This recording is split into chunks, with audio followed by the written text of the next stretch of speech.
Assalamualaikum warahmatullahi wabarakatuh. Perkenalkan, nama saya Naila Syafina Aziza. Pada pagi hari ini saya akan membuat tugas agama yang bertemakan pay letter. Yang pertama ada pengertian pay letter. Pay letter adalah surat pernyataan tertulis yang dikeluarkan oleh pihak pembeli atau peminjam uang kepada pihak penjual atau pemberi pinjaman sebagai bukti komitmen untuk membayar utang atau harga barang pada waktu yang telah disepakati. Dalam konteks perdagangan atau keuangan syariah, pay letter berfungsi sebagai alat bukti transaksi yang jelas dan tercatat. Yang kedua, ada dalil dalam Islam menggunakan pay letter. Dalil yang mendukung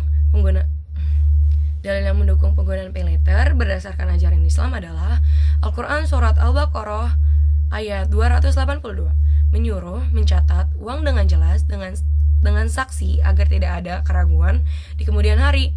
Pay letter merupakan bentuk pencatatan yang memenuhi syarat ini.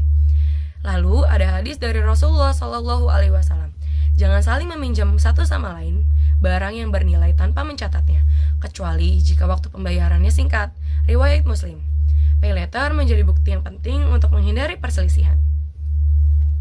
Lalu selanjutnya ada prinsip syariah, al-aldi atau keadilan, dan al-amanah, kepercayaan.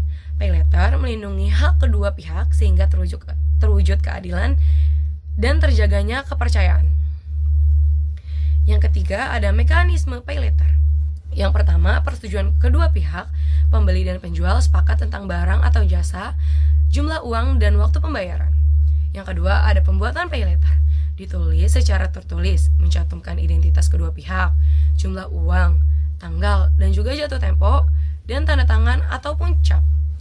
Yang ketiga ada penyampaian pay letter, diberikan oleh pembeli kepada penjual sebagai bukti komitmen. Yang keempat ada pembayaran.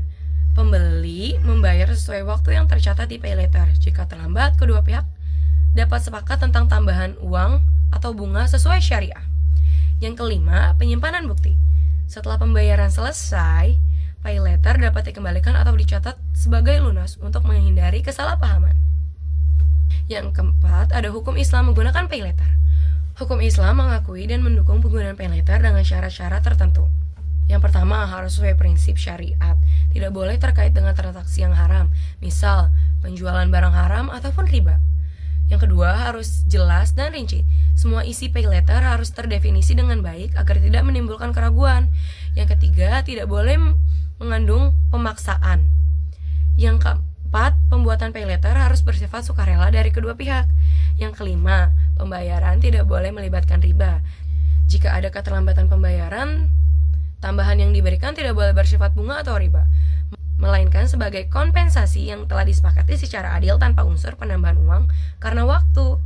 Secara umum, hukum Islam menggolongkan pay letter sebagai al-syuhud al-tadwin atau bukti yang tertulis yang sah yang disarankan untuk menghindari perselisihan dalam transaksi.